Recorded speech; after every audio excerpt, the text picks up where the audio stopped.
السلام عليكم ورحمة الله وبركاته. إن الحمد لله نحمده ونستعينه ونستغفره ونعوذ بالله من شرور أنفسنا ومن سيئات أعمالنا. من يهده الله فلا مضل له ومن يضلل فلا هادي له. أشهد أن لا إله إلا الله وحده لا شريك له wa asyhadu anna Muhammadan abduhu wa rasuluh. Tadi disampaikan bahwa kajian itu di masjid, bukan di rumah. Apakah kajian di rumah itu hukumnya haram? Ini salah paham lagi. Ini pertanyaan sama dengan pertanyaan ahlul bid'ah. Ketika kita melarang, Ustadz bagaimana hukumnya baca Al-Quran di kuburan? Enggak ada contoh. Nabi nggak pernah baca Al-Quran di kuburan, sahabat nggak pernah baca Al-Quran di kuburan, para tabiin nggak. Nabi suruh baca Quran di rumah dan juga di masjid. Apa kata mereka? Salafiyin melarang kita baca Al-Quran. Sama dengan Ahlul Bidah tadi pertanyaan itu, sama dengan Ahlul Bidah. Ahlul Bidah bilang Salafiyin melarang kita. Saya ambil contoh lagi. Ketika kita jelaskan bahwa perayaan Maulid Nabi nggak ada contoh. Ada nggak contohnya? Nggak ada contoh perayaan Maulid Nabi. Di zaman Nabi SAW, sahabat, tabiin, sampai zaman Imam Syafi'i nggak pernah ada. Kemudian kita katakan nggak ada contoh. Ini perbuatan beda. Apa kata Ahlul Bidah?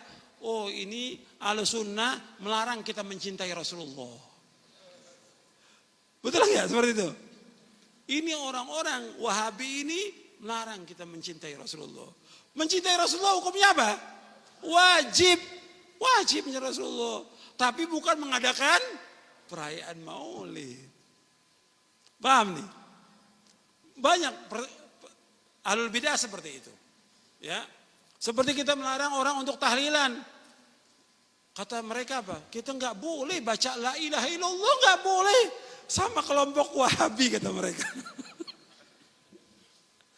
Jadi yang kita katakan tahlilan gak ada contohnya. Gak ada contoh. Gak ada. Dilihat dimanapun gak ada. Bahkan Imam Syafi'i pun gak pernah melakukan. Tanya kepada kiainya mana contohnya tahlilan itu. Apa jawaban kiainya?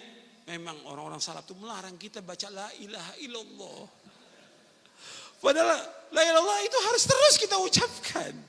Tapi begitulah jawabannya dari Ahlul Bidah. Sekarang kita ngikut nih. Saya katakan ngaji itu di masjid, bukan di rumah. Apa di rumah diharamkan? Karena antum lihat, maslahat di masjid dengan di rumah, maslahatnya di mana? Kan kita dikasih akal yang waras. Iya, disuruh berpikir.